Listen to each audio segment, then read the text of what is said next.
There's a quote from Arthur Schlesinger about the speech. He says, President Kennedy began to feel in the spring of 1963 that there was a possibility for some kind of new movement in our relations with the Soviet Union, and he began to look for an opportunity to make a peace speech. And that was the way it was described, and this was a project that was kept extremely confidential in the White House. George Bundy began in a quiet way to get from 2 or 3 members of the White House staff ideas which might go into such a speech. Ted Sorensen worked on it. The president thought a great deal about it, talked with Sorensen and Bundy, made clear the point of view and the ideas that he wanted. A draft presently emerged. It was shown to a small group in the White House. As I recall, this is Schlesinger, the draft was not shown to the State Department or to the Defense Department until Saturday, and it was before it was given, and it was given on a Monday. You may remember the president went to Hawaii, and I think it was perhaps Friday afternoon the draft was circulated through State and Defense for their comments.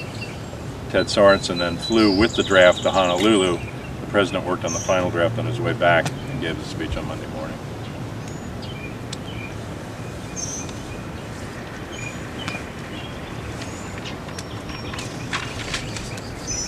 So he was addressing the graduating class for his commencement speech in '63.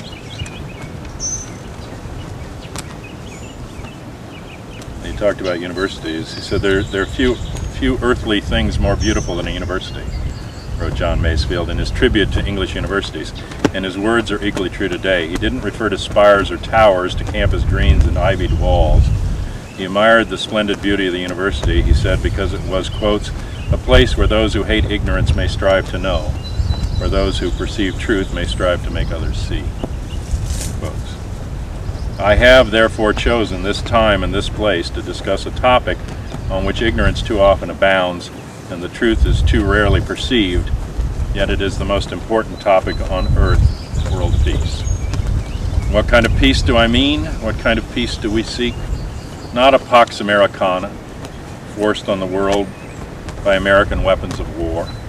Not the peace of the grave or the security of the slave.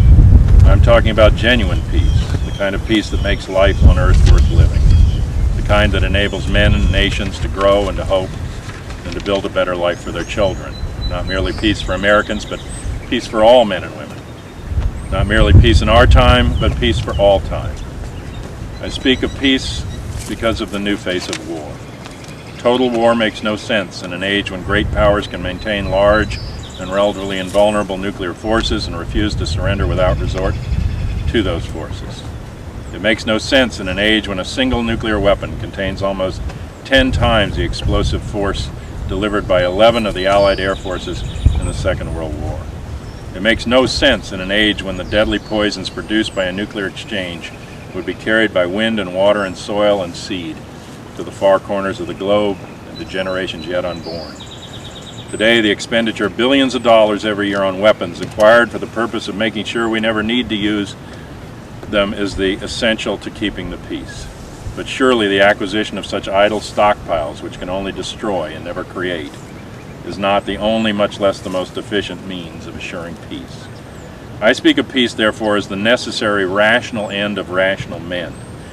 I realize that the pursuit of peace is not as dramatic as the pursuit of war, and frequently the words of the pursuer fall on deaf ears, but we have no more urgent task. Some say that it is useless to speak of world peace or world law or world disarmament, and that it will be useless until the leaders of the Soviet Union adopt a more enlightened attitude. I hope they do. I believe we can help them do it. But I also believe that we must re-examine our own attitudes, as individuals and as a nation, for our attitude is as essential as theirs. And every graduate of this school, every thoughtful citizen who despairs of war and wishes to bring peace, should begin by looking inward, by examining his own attitude toward the possibilities of peace, toward the Soviet Union, toward the course of the Cold War, toward freedom and peace here at home. First, let us examine our attitude toward peace itself. Too many of us think it's impossible. Too many think it unreal. But that is a dangerous, defeatist belief. It leads to the conclusion that war is inevitable, that mankind is doomed, that we are gripped by forces we cannot control. We need not accept that view. Our problems are man-made, therefore they can be solved by man. And man can be as big as he wants. No problem of human destiny is beyond human beings. Man's reason and spirit have often solved the seemingly unsolvable, and we believe they can do it again. I'm not referring to the absolute infinite concept of universal peace and goodwill, of which some fantasies and fanatics dream. I do not deny the value of hopes and dreams, but we merely invite discouragement and incredulity by making that our only and immediate goal. Let us focus instead on a more practical, more attainable peace, based not on a sudden revolution in human nature, but on a gradual evolution in human institutions, on a series of concrete actions and effective agreements which are in the interest of all concerned. There's no simple key to this peace, no grand or magic formula to be adopted by one or two powers. Genuine peace must be the product of many nations, the sum of many acts. It must be dynamic, not static, changing to meet the challenge of each new generation. For peace is a process, a way of solving problems. With such a peace, there will still be quarrels and conflicting interests, as there are within families and nations. World peace, like community peace, does not require that each man love his neighbor. It requires only that they live together in mutual tolerance, submitting their disputes to a just and peaceful settlement. And history teaches us that enmities between nations, as between individuals, do not last forever. However fixed our likes and dislikes may seem, the tide of time and events will often bring surprising changes in the relations between nations and neighbors. So let us persevere. Peace need be impracticable, and war need not be inevitable. By defining our goal more clearly, by making it seem more manageable and less remote, we can help all peoples to see it, to draw from it, and to move irresistibly toward it. And he spoke then about the Soviet Union, but he said no government or social system is so evil that its people must be considered as lacking in virtue. As Americans, we find communism profoundly repugnant as a negation of personal freedom and dignity, but we can still hail the Russian people for their many achievements in science and in space, in economic and industrial growth, in culture, and in acts of courage. And he says that today, should total war ever break out again, no matter how, our two countries have become the primary targets. It's an ironic but accurate fact that the two strongest powers are the two in the most danger of devastation. All we have built, all we have worked for, would be destroyed in the first 24 hours. And even in the Cold War, which brings burdens and dangers to so many countries, including this nation's closest allies, our two countries bear the heaviest burdens. For we are both devoting to weapons massive sums of money that could be better devoted to combating ignorance, poverty, and disease. And we're both caught up in a vicious and dangerous cycle in which suspicion on one side breeds suspicion on the other, and new weapons beget counter-weapons. In short, the United States and its allies and the Soviet Union and its allies have a mutually deep interest in a just and genuine peace and in halting the arms race. Agreements to this end are in the interest of the Soviet Union as well as ours, and even the most hostile nations can be relied upon to accept and keep those treaty obligations, and only those treaty obligations which are in their own interest. So let's not be blind to our differences. Let us also direct attention to our common interests and to the means by which those differences can be resolved. And if we cannot end now our differences, at least we can help make the world safe for diversity. For in the final analysis, our most basic common link is that we all inhabit this small planet. We all breathe the same air. We all cherish our children's future, and we're all mortal. And he called then for an end to the arms race and to the nuclear testing and to an arms treaty. And some of these things led then to legislation that started before he died. And now we live in a world where we've gone the other direction, where these treaties are now broken, and the hopes for a peace, even though the Soviet Union, the enemy then, is gone, new enemies have been created, and the stockpiles have grown over those years, and the permanent war economy has grown, and we have a larger military budget now than at largest increase under Bush in recent history since Reagan, and it still dominates the possibility, as he says, to spend the money on something else, on human needs, or to meet world needs, and instead the stockpiling and distribution of arms and warfare continue apace. And so these priorities that he tried to establish ended in large part with his death. The Vietnam War policy that he had to withdraw from Vietnam was reversed as soon as he was dead, and took us into that debacle for 10 years and all the cost of it. And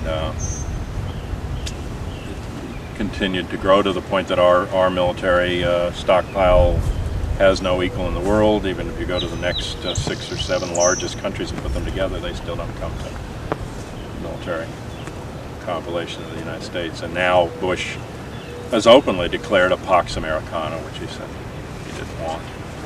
That was the fight just before September 11th. In August, the Washington Post said that the Pentagon was fighting the Bush administration over this idea that the Bush people said, we're an empire, we better admit it, get about it, establish a Pax Americana. And the people in the Pentagon at that time said, no, we have enough to do. So there was a chance, and people saw the hope in the Kennedys because they responded. Of course, this was itself a response to international movements for nuclear disarmament at that time and for an end to the arms race and attempts at détente. Kennedy was also reaching out behind channels to normalize relations with Castro.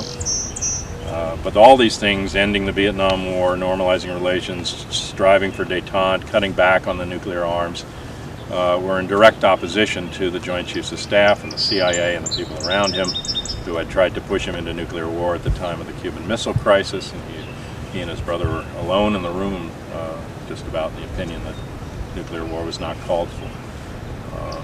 And they hadn't been happy with his pullback on the Bay of Pigs and his refusal to put in American troops, which they tried to trick him into doing, to overthrow Castro, and his eventual disaffection with the covert operations that Lansdale and the others had handed him when he came into office as a solution. He began to see that the CIA and these agencies were lying to him, and he began to buck all of them and went against their interests. And so as soon as he was dead, those policies were reversed. And Brown and Root, a huge company in Texas run by George Brown, who financed LBJ into political office and into the presidency, made $3 to $4 billion on the construction of Cam Ranh Bay and in Vietnam. And now today, Brown and Root is a subsidiary of Halliburton, which is making even more billions of dollars on the current Gulf War and post-war construction plans. So this military-industrial complex that Eisenhower warned about when he left office and Kennedy came in, slapped Kennedy in the face and hasn't been diminished since. And Penn Jones, a friend of mine for many years and one of the early Kennedy researchers, used to say in his lectures that we have been in the death grip of the military-industrial complex since November 22nd, 1963. And then he would say, now let's all pray I'm wrong. This turn of Kennedy was no secret.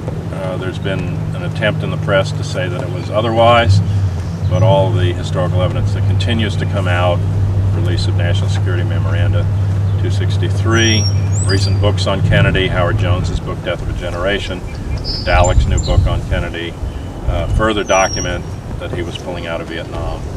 But for many, many years they tried to deny it and bury it, and his aides know it. Pierre Salinger said, I don't know why it's even a debate. He asked me to announce it from the steps of the White House. And other aides have been quoted saying that they knew that he was planning to pull out. And my mother, who has worked at the Pentagon 5 levels above top security and determined the draft calls for the Joint Chiefs, I asked her after she retired, when did they tell you that they would escalate the war in Vietnam?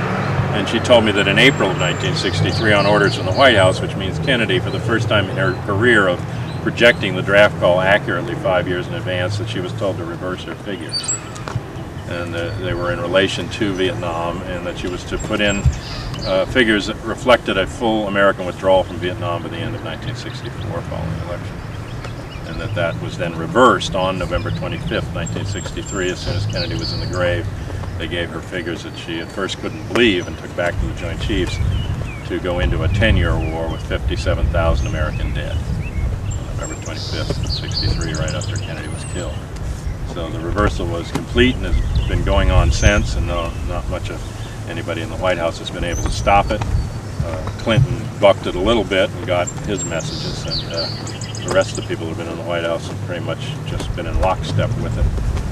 But it's, I believe, at a crossroads now. I mean, Kennedy, I think, is very prescient in his speech and talks to it at a point when it had more chance of reversal than it does now. But I think now it's so far along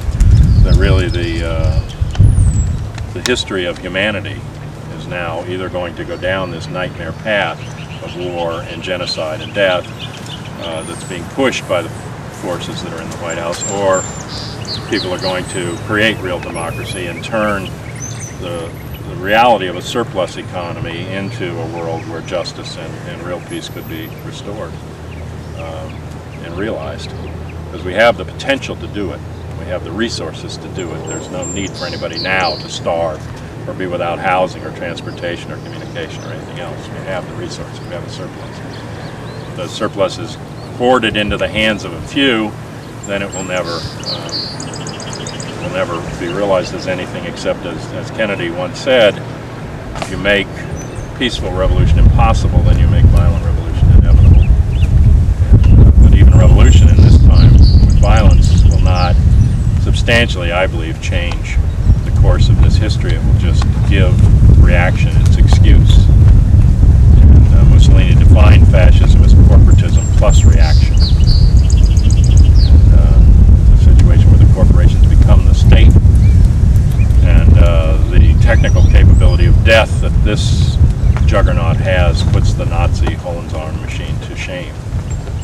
So unless we make it a democracy and people really decide what way it will go, and we use the resources we have for human ends, then I believe we're turning instead on a path toward genocide.